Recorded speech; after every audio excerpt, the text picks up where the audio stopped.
มื้อนี้กับพาหลานมาลินคือกันมีเครื่องลินเด็กน้อยหลายมีทั้งเข้าให้กินมีทั้งบอลลินเด็กน้อยให้มาเป็นครอบครัวเหมาะสมเลยเด้อค่อยมามื้อนี้นี่เป็นวันผิดคนกับค่อนข้างหลายหน่อยนึงโดยเฉพาะเด็กน้อยค่อนข้างหลายเลยแหละเพราะว่ามีบอลลินเด็กน้อยมีเครื่องลินเด็กน้อยให้เหมาะสมเลยเด้อสำหรับพ่อแม่พาลูกๆพาหลานมาพักผ่อนเป็นมื้อพักผ่อนแนวนี้ดีกว่าลินโทรศัพท์อยู่เฮือนเด้อช่วงนี้ดอกไม้หันกำลังอยู่ในช่วงเริ่มปลูกจะมีดอกไม้แต่โซนทางหน้าโซนทางหลังยับลงมากะยังเป็นดอกไม้ที่กำลังปลูกอยู่ยังบ่ทันบานยังบ่ทันใหญ่เทื่อสำหรับสายพันธุ์ดอกไม้นี่ค่อยบ่มีความรู้เรื่องนี้ค่อยบ่แน่ใจว่าเป็นดอกหยังแต่มันก็ค่อนข้างมีความสวยงามเลยแหละและอยู่โซนทางหน้าก็สิมีห้านอาหารหลายห้านเด้อให้เลือกกินอาหารนี่มีหลายประเภทแล้วก็จะเป็นบ่อนนั่งแบบสไตล์แคมปิ้งบ่อนลิ้นเด็กน้อยนี่มีเครื่องลิ้นให้ลิ้นหลายอย่างมีทั้งระบายสีแต้มหู้แล้วก็มีทั้งสไลเดอร์มีทั้งไต่เสื้อกิจกรรมให้เด็กน้อยลิ้น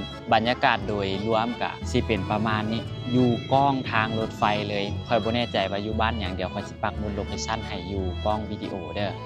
ไผสิมาก็เบิ่งตามโลเคชั่นได้เลยใช้เวลาประมาณ20หรือ30นาทีก็มาฮอดแล้วเข้ามาทางเจ้าก็สิเห็นความสวยงามของดอกไม้เลย